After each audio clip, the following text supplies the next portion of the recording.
Carandaití, pueblo tan hermoso, de rica natura, paisaje de amor.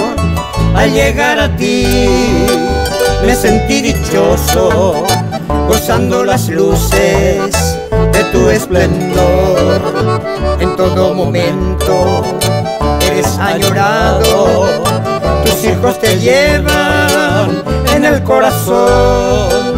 Eres en el alma recuerdo sagrado, como aquella madre nos da bendición.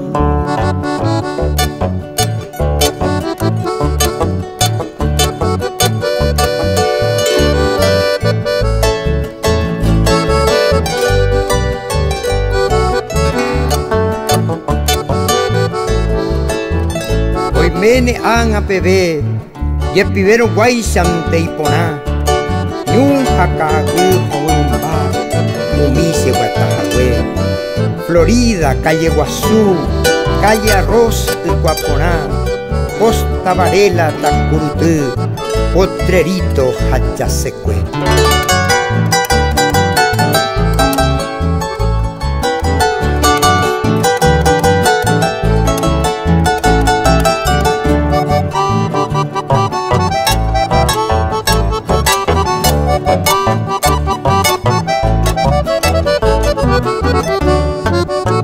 Radiante sol de paz y de gloria, muestra tu futuro de gran porvenir, y por tu grandeza se vive la euforia de un mejor mañana, de dicha sin fin.